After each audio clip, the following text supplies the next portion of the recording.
Well, howdy, folks. It's another day, another Friday, and I really do wish that everyone is happy and healthy and doing well. So, I am. I'm still living a dream and just kind of doing this stuff and getting back into my life and, just carrying on right as we all do. So, today is chapter 29, and it's 1977, and the title of the chapter is Moving Back Home Again.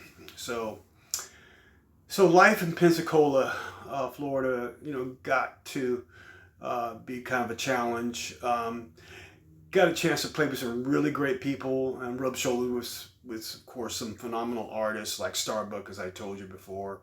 I think living this life since birth, in moving around so much, I kind of felt like I was a nomad, and it was kind of set in place back many years, after my birth, moving around and all this kind of stuff. So anyway, so again, I was moving back home and moving back with my parents and settling into that whole normalcy of the regular life.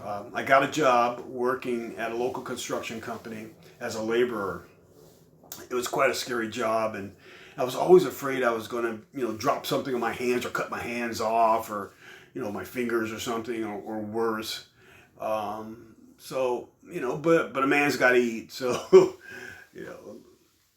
so once more, not playing music was a really hard pill to swallow, especially not at the level that I was playing at back then. So, but for some reason, it was just like incredibly hard to find musicians at that time in West Virginia too. I don't know why, but it just was. So, but I knew really deep down in my soul that my music life wasn't over. It was just basically just a little short hiatus.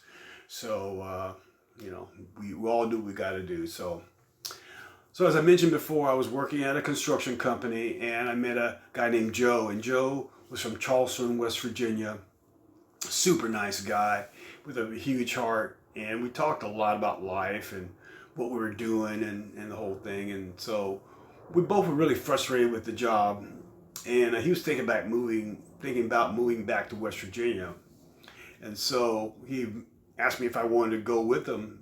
He invited me, and I said, I thought about 2 nanoseconds, and I said, sure, let's do it. And so also just get away from my parents. It's just like, I was 19 years old at that time, and didn't really feel like that was going to be my life. So moved to Charleston.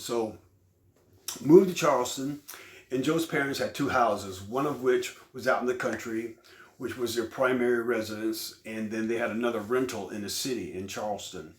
So Joe's parents allowed us to move in to the rental, and also Joe's brother Denny moved in with us. So it was all 3 of us there. And so just want to tell you, man, winters in Charleston, West Virginia are fucking cold. I mean, it's cold there.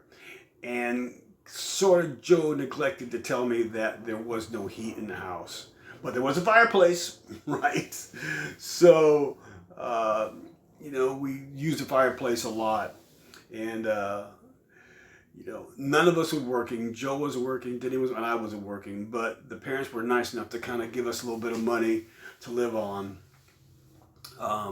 And Joe eventually got a job about a month after he moved in. But one of the horrific nights I remember was that it was extremely cold that night, and we didn't have anything to drink, but we did find a can of Minute Maid orange juice in the refrigerator, and so we really didn't have any heat. We had electricity, but didn't have any heat, so we were able to melt the frozen Minute Maid orange juice over the fireplace and get some water.